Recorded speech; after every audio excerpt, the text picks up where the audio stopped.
Everyone, आज के इस लेसन में हम सीखने वाले हैं कि हम घर पर इंग्लिश कैसे बोल सकते हैं। दोस्तों, अगर आपका ख्वाब भी है कि आप फ्लुएंटली एंड कॉन्फिडेंटली इंग्लिश बोल सकें तो हमारे चैनल इब्राहिम टीवी इंग्लिश को कर लीजिए सब्सक्राइब और बेल नोटिफिकेशन के बटन को भी प्रेस कीजिए ताकि आप हमारी कोई भी वीडियो मिस ना कर सकें। तो चलिए शुरू करते हैं अपना आज का लेसन। घर पर इंग्लिश बोलें। Make your bed, make your bed, अपना बिस्तर बना लें, अपना बिस्तर बना लें। Pick your clothes, pick your clothes, अपने कपड़े उठा लें। Clean your room, clean your room, अपना कमरा साफ कर लें। Hang up your clothes, hang up your clothes, अपने कपड़े लटका दें। Pick up your toys, pick up your toys, अपने खिलौने उठा लें।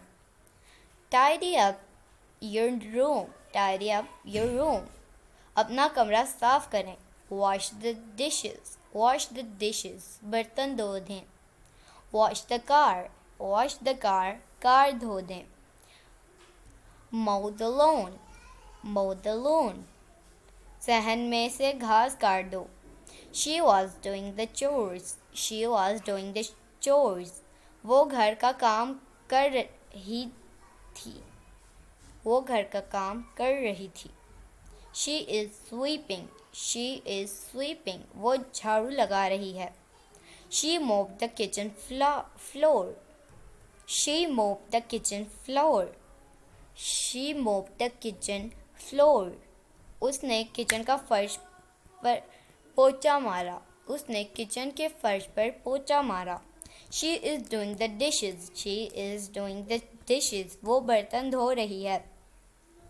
Please help me fold clothes, please help me fold clothes, please कपड़े तय करने में मदद करें। Iron my shirt, iron my shirt, please मेरी कमीज़ इस्त्री कर दें। Please wipe off the table, please wipe off this table, please table साफ कर दें। She is dusting the room, she is dusting the room, वो कमरा झाड़ रही है, वो कमरा झाड़ रही है। He is bathing his kids, he is bathing his kids, वो अपने बच्चे को नहला रही है, वो अपने बच्चे को नहला रहा है। She has to do the laundry, she has to do the laundry, उसे कपड़े धोने हैं। Asim is watering the plants, Asim is watering the plant, Asim पौधों को पानी लगा रहा है। I should tidy up my closet, I should tidy up my closet, मुझे अपने कपड़ों की अलमारी साफ करनी है। Peel these potatoes, peel these potatoes, इन आलू को छील दें। तो दोस्तों, ये था आज का हमारा लेसन। उम्मीद आपको ये वीडियो पसंद आई होगी। आपसे मिलेंगे अगली नेक्स्ट वीडियो में, तब तक के लिए अल्लाह हाफिज़।